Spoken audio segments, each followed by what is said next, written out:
আসসালামু আলাইকুম।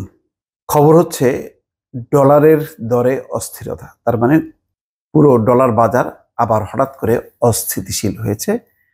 কয়েকদিন আগে আপনারা জানেন যে এই ডলারের দামটা বাড়ানো হয়েছে ৳১১৭.৫০। তারপরেই অস্থিরতা শুরু হয় এবং আ বাংলাদেশ ব্যাংক খোলা বাজারে কত টাকা বিক্রি করা যাবে সেটিও নির্ধারণ করে দেয়।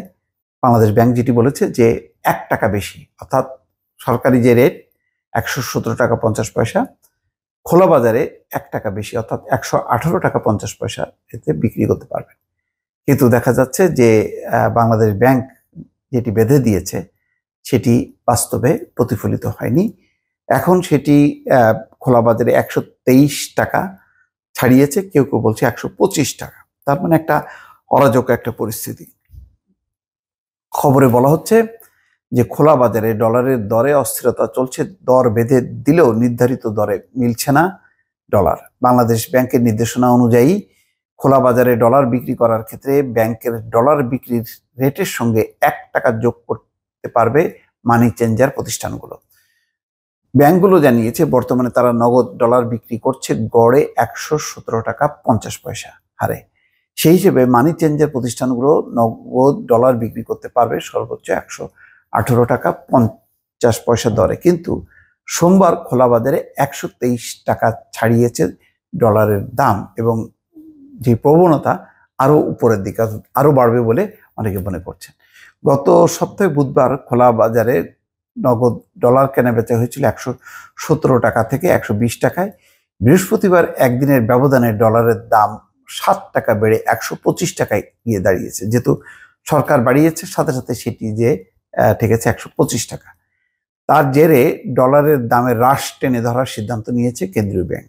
রোববার কেন্দ্রীয় ব্যাংকের ডেপুটি গভর্নর কাজী সাইদুর রহমানের নেতৃত্বে ব্যাংকের ঊর্ধ্বতন কর্মকর্তাদের সঙ্গে খোলা বাজারে ডলার বিক্রি করা প্রতিষ্ঠানগুলোর সংগঠন মানি চেঞ্জার অ্যাসোসিয়েশনের নেতাদের এক বৈঠকে দাম ঠিক করে দেওয়া হয়।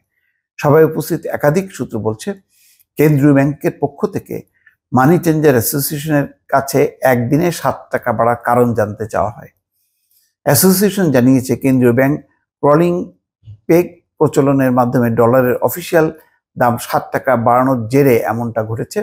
তবে টাকার অবমূল্যায়নের পর যেখানে ব্যাংকে নগদ ডলারের দাম ৳2 বেড়েছে, সেখানে অ্যাসোসিয়েশনের দেওয়া যুক্তি গ্রহণ করেনি কেন্দ্রীয় ব্যাংক। মানি চেঞ্জার অ্যাসোসিয়েশন কর্মকর্তারা বলছে যে অতি সম্প্রতি নগদ ডলারের চাহিদা বেড়েছে।